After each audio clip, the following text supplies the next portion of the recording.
Hey everyone, this is Patty from Deep Space Sparkle and the Members Club. Have you wondered what the difference is between liquid tempera paint and acrylic paint? I used to have a pretty canned answer until I discovered this. Hey everyone, have you ever wondered what the real difference is between tempera paint and acrylic paint?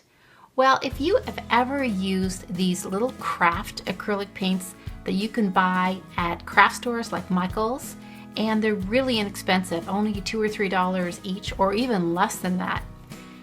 And if you compare them to like a regular tempera, liquid tempera like Crayola, which is a really commonly used paint in the art room, then I'm going to show you the difference. You might be surprised. In this little plate, I have the acrylic paints, and in this plate, I have the tempera paints. And I kind of tried out different brands. I love faber-Castell tempera paint. Faber-Castell's paint goes on a little bit shinier, and it dries to a less of a matte finish than Crayola. Crayola has a little bit of a matte finish, but it's still, both of them work really well, and they're really high quality paint.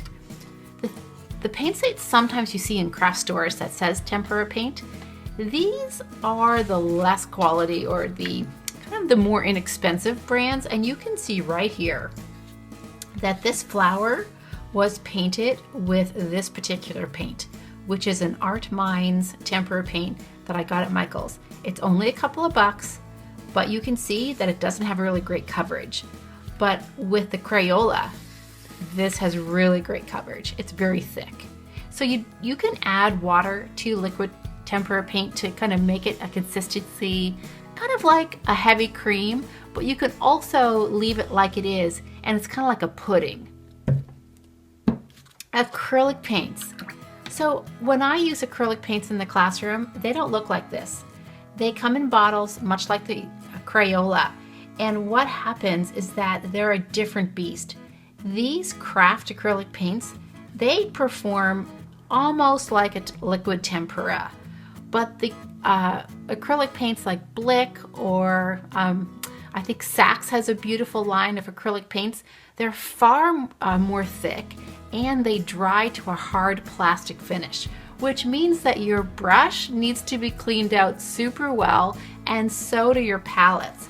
So oftentimes people in the art room would use a paper plate or a piece of waxed paper, because you can't, it's really difficult to remove the acrylic paint from the palettes, and they also can clog your drains. I experienced that the hard way.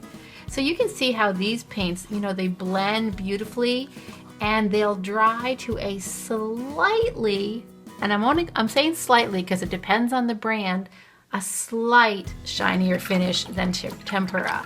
But essentially, they act exactly like a tempera paint. So if you have access to acrylic paints, maybe you're in Australia or in Europe and you don't have access to tempera paint, but yet you do have access to craft acrylics, use this in lieu of the tempera paints that I called for in my art lessons, and you'll be super happy. Just make sure, as always, to clean your brushes really well, just in case the acrylic paint dries a little bit too much.